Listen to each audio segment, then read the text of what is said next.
obviously it was interesting because Maddie and the swimmers went on a different date to the soccer players, and most of the parents made me sign affidavits that I was temporarily their father for the duration of the 5-day period. Oh, no pressure. No pressure whatsoever. So there we were herded off to Detroit Airport, and unfortunately experienced a 2-hour delay there, and then was shipped from Detroit straight to LA. And again, when we got to LA, unfortunately there was a delay, but we went from LA straight to Sydney. And really, if you look at today's travel, being able to move from Windsor in Canada to Detroit and then to LA and then to Sydney, pretty much end to end, we were on a 30-hour flight. So wow. It wasn't too bad. It wasn't too bad. See, that's why like Australia is on the bucket list for both my husband and I, but we're waiting until we can afford to fly first class. Yeah, it was interesting because as we boarded the plane, you actually get the opportunity to have a look at the first class seats. Yes, but I'm not sure that our budget and our dollar package could have quite stretched to that, Rebecca. No, but you made it through the 30-hour flight. And then what was it like when you arrived there? What were the locals welcoming to you guys? What do you think, Maddie? It was really cool when we got there. It was kind of like we got out and you could see everything for the first time. There's palm trees and all these different, like they were driving on the wrong side of the road, and it was kind of really overwhelming to see everything. But we got to do a couple things in the first couple days we were there, so that was really fun. It was really awesome. I want to hear about the games, of course, and how well you did, but let's talk about what you were doing. One, when you guys were just hanging out, killing time, what were you guys up to? Well, they scheduled a lot of events for all the athletes to be able to do. They were very organized. I remember one day we went out to the beach and we had some nice barbecue food, and it was very good. And yeah, the beach was nice. The waves were really big. And what were you barbecuing? Was there any local tasty treats? it was it was like meat pies. Meat pies. Yeah. Yeah. Meat pies. You barbecuing a meat pie? They were barbecuing meat pies, sausage rolls, and anything that involved meat and pastry. Really? So the first thing they did was, as we turned up and we got off the coach, the first thing you were greeted by was beautiful gold sands, mile-long beaches, and 1,600 children running around like crazy people. I feel like maybe they were doing this on purpose to weigh you guys down so you weren't performing at your optimal level. If they're feeding you meat pies as soon as you get off the plane. So how long did you have to settle in before your first competition was? We arrived there on the Saturday, and our first game was on Monday, so we had a practice day on Sunday. But other than that, we had enough time to get a practice in and be ready for the competition. And does it feel different competing down there than up here, or like are you just you're playing soccer, you're running around, it's all good and fun? Absolutely, playing people from different countries is obviously something that not a lot of people get to do, and we took the opportunity and we made sure that we played our best. And how well did you guys do? We came 4th out of 18 teams. Nice, congrats. So you made it to the semifinals? Yeah, we made it to the semifinals, lost to Poland 1-0, and then we lost to Hungary in the bronze medal game, unfortunately. But we know that our coaches were very proud of us. Well, of course they were. 4th out of 18, that's pretty cool. And the fact that you made it there anyway, because what was the process like, Maddie? You guys came in 4th too, right? Yeah, in both of our relays. That's pretty good too. So how did you get invited to these games in the first place?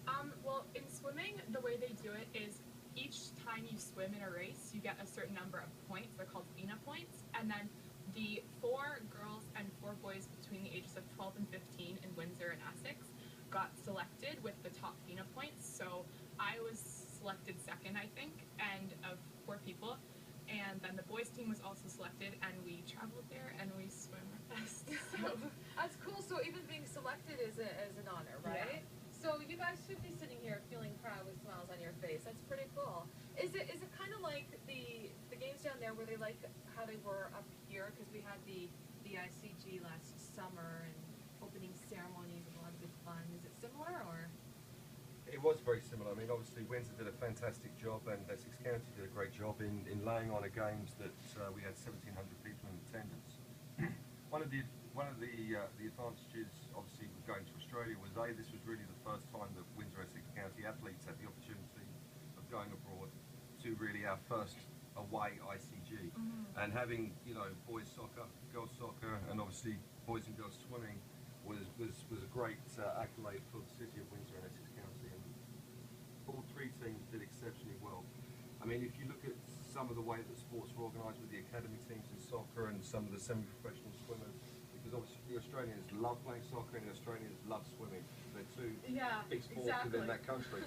And from a coach's standpoint and from a head of delegation standpoint, we were just amazed by the attitude of the athletes and the ambassadors that came with us and actually did their very best.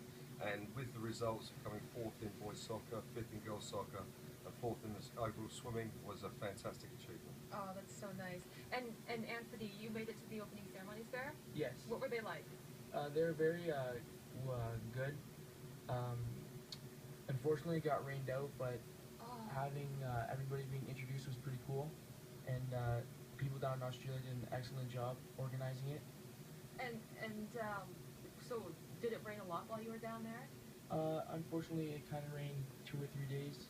Okay. But that was more in the evening, so it didn't affect our soccer. Oh, that's good. So you still got to get a lot of sun and stuff. That's nice. One of the other things as well was that Windsor Essex and Windsor actually had a handover ceremony at the opening ceremony, so a number of the athletes were asked to get up on stage and actually hand over the International Children's Games flag to the Mayor, Jodie Harrison, of Australia. So that was the handover ceremony that happens every year from, the city that hosted it the year before to the city that's hosting it next. So Lake Macquarie will be in Holland in June of this year in Alkmaar, where the next International Children's Games are, and they'll be doing the flag handing over ceremony there like we did in Australia. Very cool. And we were lucky because the opening ceremony ran for around about 3.5, 4 hours, and it really started to rain in about the last half an hour. And very similar to here, when it decides it's going to rain, it's going to rain good. It rained really well, but they were well organised. They had ponchos, and obviously athletes at 14 or 15 years old are well used to the rain, and a bit of rain does not dampen Canadian spirit. No, you guys were probably still out there having fun, right? Yeah. Well, that's cool. Hey, what was it like hanging out with the other athletes there? Especially the Australian athletes. They were very friendly. Some of them from Europe, they struggled a bit in English, but our French helped out a little bit. Oh yeah. Yeah, and the Australians were very nice. They were there mainly to have fun because it was in their own country they wanted to represent, and it's kind of awesome. Yeah, they were good. And friends for life, like did you exchange Facebook and Twitter information with anyone? Yeah. Yeah. I met a couple friends from England, and it's kind of cool because you get there and people trade pins. It's constantly going on as people are trading things. So I have things from all over the world now that I get to keep as memories of the games, which is so cool. Oh, that is so cool.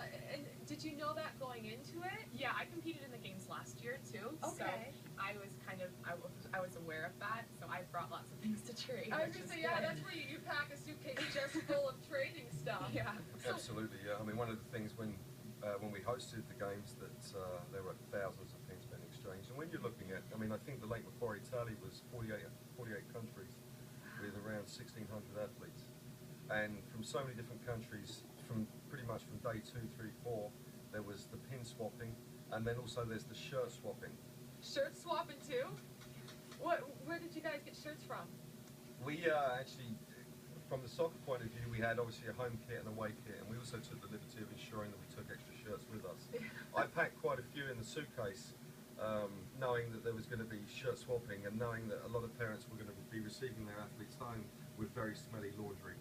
So, as mum and dad greeted their children to be very happy that they were home, obviously getting home and then opening the suitcases, suddenly they were presented with an array of different shirts. And I remember distinctly one night with Anthony when we went over to the dormitory to meet Polish players who had won the gold medal.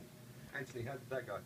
That was a good experience. We were able to talk to the Polish about how it felt to win gold medal in shootout, and I was able to trade my goalie jersey with the Poland goalie jersey. Yeah. You have a Polish goalie jersey. That's harder to say than you would think. A Polish goalie jersey. So do you look at that jersey now and you say, oh, only, or is it a happy memory? It's kind of both because we outplayed them in the semifinals, but unfortunately they got a quick goal on us. Yeah. But also it's more happy because you're happy for them that they won. That could be like a great warm-up jersey, Yeah. You put that on when you're exercising before a game, before you put your jersey on. It just really gets you going. Well, that's cool. Now, what's said that there's games coming up again. Will Windsor be in those too, or? I think that obviously now that we have a new mayor with Mr. Dawkins, and we wish him the very best of success as we move forward as Windsorites. And I think, you know, the world is really our oyster when it comes to international children's games now. Having hosted the event, having participated in an event that's away, the International Children's Games, as you know, Rebecca, has been running for around 47 years, and there's the opportunity for Windsorites and Essex County athletes to be able to travel to these International Children's Games. So I'm sure that in the next few weeks, the city of Windsor and towns of Essex will look to get together and hopefully formulate a good plan that's good for athletes and good for sports in our area. Well, I'm so glad that you guys can make it in. You're owed a big congratulations from all of Windsor, Essex, and thank you for representing us and doing such a good job. Guys, thank you so much for coming in. Paul, I'm glad you could be here and relay all the details about the trip too, because my goodness, heading off to the Children's Games in Australia, that is pretty cool. So thank you so much for joining us. Coming up, Sunday Morning Live continues on the AM800. We're going to find out how we can actually make money off of unwanted Christmas gifts. So stick around with AM800.